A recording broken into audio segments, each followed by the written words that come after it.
to Books, Kids, and Creations, a part of the Authors on the Air Global Radio Network. I am your host, Tracy Bloom, and I interview people who inspire and uplift future generations with their work, including authors. And I'm excited to speak with Janet Sumner Johnson, who is Utah-based author of a couple different books and one that just came out called Braver Than Brave. Janet, thank you so much for being here today. Well, thank you so much for having me, Tracy. I'm excited to be here. Yeah, so you've written some really, really cool books. One of them, I was like, this looks awesome. It's about a girl who basically is trying to hire people to read books to her after her father steps out of the picture, or he gets a new job as the yeah. And I was looking at that book and I was thinking, what an incredible story. Do you want to talk about some of your previous work and how you got into writing? I'm always curious about how authors came to get into what they do. Well, thank you. Well, I'll start with that question then. I have been writing since I was little. Like, I was in first grade, I was on the newspaper for the school. And in third grade, I entered the reflections, the writing portion, but I never wanted to be an author. So I just thought it would be way too hard. But when I was a junior in high school, I read this article about a girl who had an idea for Bugs Bunny. And so she wrote it in to the producers, Warner Brothers, and they ended up producing it and doing it. I thought, I could do that. So I had, Disney was just coming back with, they'd had The Little Mermaid and Aladdin and Beauty and the Beast. And so everyone had the big question, what are they going to do next? They're running out of fairy tales. Right. So I had the perfect idea. So I'm like, I'm going to write this up and send it on into Disney. And I did. It was supposed to be the Pied Piper of Hamelin. And I got my first rejection letter as a junior in high school from them. And I think that was the first time I ever thought about something that I wrote being out there for people. And so I think that's really the start of where I became an author. It took me a while to still figure that out, but I kept that rejection letter, and it still inspires me to this day. Like, I can do hard things, I can try things. And you know what? Getting a no is not the worst thing. That's right. That is so right. I mean, a lot of authors, people don't really understand how many rejection letters you get before you get the yes. And I'm sure that like all of us, we've had countless rejections, and it's like, oh, but it is a step in that direction. It's just like knocking on all the doors till the one opens. It is. I have a roll of rejections that I made for my first book. If I were to add on to that for all of, because even as an author, I think people don't realize that we still get tons of rejections. Yes. Just because we're published, they still keep coming. Yeah. And so your newest book that you just put out, Braver Than Brave, the illustrations are incredible. So how did this idea come about? Was you inspired by something that happened, or what? Yeah, my daughter inspired me with the idea of the general concept of the story. Everyone kept telling her to do something she didn't want to do, and they'd say, just be brave, just do it. She's like, Mom, I'm so tired of people telling me to be brave. And so I thought, I think kids get pushed a lot to do things by using that phrase, just be brave. And so I just wanted to play with that idea. Like, what if brave didn't look like what we thought it looked like? And then my son, when he was little, we'd gone to an amusement park, and it was his first time. He really wanted to ride the big roller coaster. And so we got in line and we waited, and as we got closer, he was getting more and more nervous. We got to the front, and he was like, I don't think I can do it. But then he saw the chicken exit. Like, it was a real thing. Oh. This big sign, like, if you didn't go, you went through the chicken exit. Oh. He's like, he did not want to go through the chicken exit either. Right. So, luckily there was a super nice attendant, and he was like, if you want to go, it's fine. Lots of people go through the chicken exit. A lot of people older than you, so you'd be fine. But if you want to try it, if you just can get past that first hill, you're gold. So with his encouragement, my son tried it and it worked out. But that facing the chicken exit, it was such a literal thing of things that people do all the time. I thought that would just make a great companionship to this idea of playing with Brave. Yeah, So I love it. And so when you went to, so how was your creative process? Did it take you a long time to put it all together, or was it just ready to come out? it didn't take me long. It's kind of silly. I wrote it up on my phone because we were on a car drive when she was telling me about the different people telling me to be brave. So I just wanted to keep the idea. So I was putting it in the notes, and I forgot about it. I left it there, forgot about it. And I was cleaning out my phone and getting rid of memory and stuff like that. And there was this idea. I'm like, oh yeah, I forgot about that idea. So I went through the notes. I'd actually written a whole draft. I was like, wow, I don't remember doing this. But hey, so once I discovered it to when we ended up going on submission, it was about 2 months. But I mean, there was quite a bit of revision in those 2 months from that original draft. But yeah, it clearly took the time, like about an hour drive we had. So I wrote it somewhere in that time frame. Yeah, all on my phone. That's amazing. That's amazing. And yeah, that's not typical, just yeah. Yeah. And then and you do have an agent. So I like to kind of touch on that process too, because a lot of authors are out there trying to get agents, and that's kind of the gateway into the traditional publishing world. How did you come to find your agent? Because it seems like that's a wonderful pairing for you. Yes, it is. I'm actually on my second agent. Oh, okay. But my first agent, I found her through a pitch madness. They were just starting, like the pitch parties.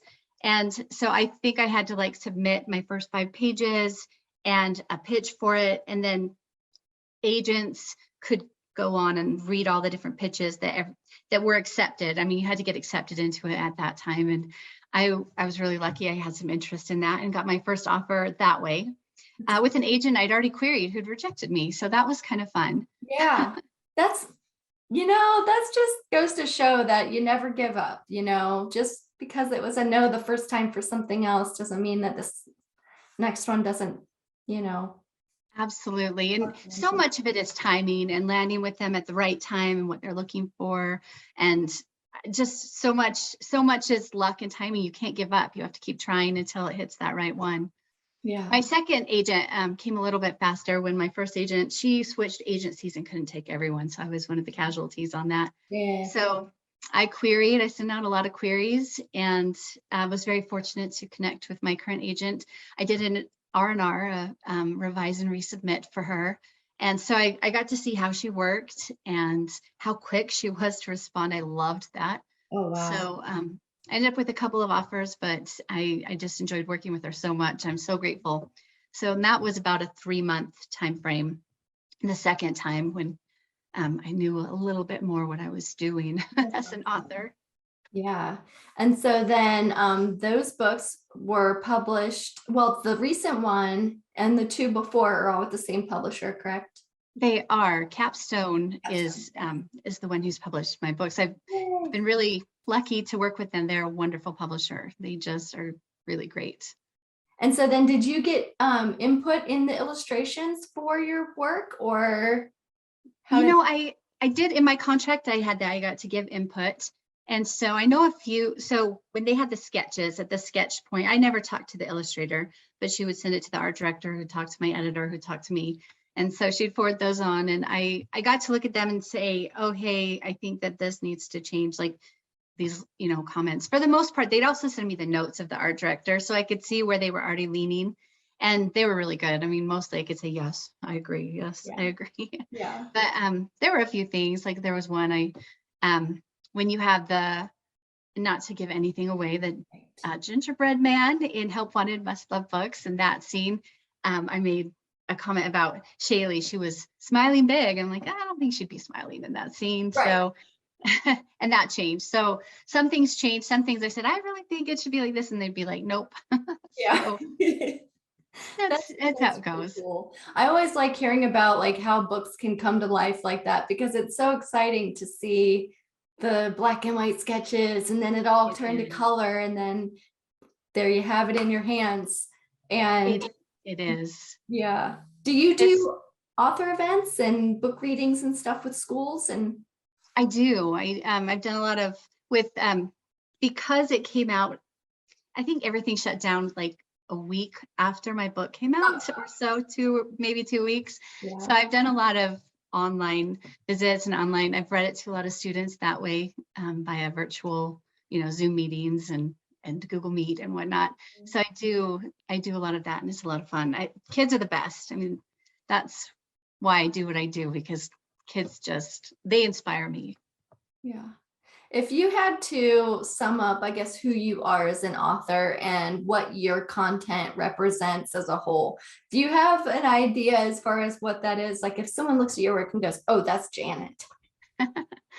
You know, I feel like it's kind of trite to say humor and heart, humor with heart. I love to laugh. And so I feel like that you're always going to find humor with what I'm writing, something that's silly or just makes you chuckle. But I also really like to talk about big issues for kids that sometimes they're overlooked. Like in my first book, I deal with foreclosure.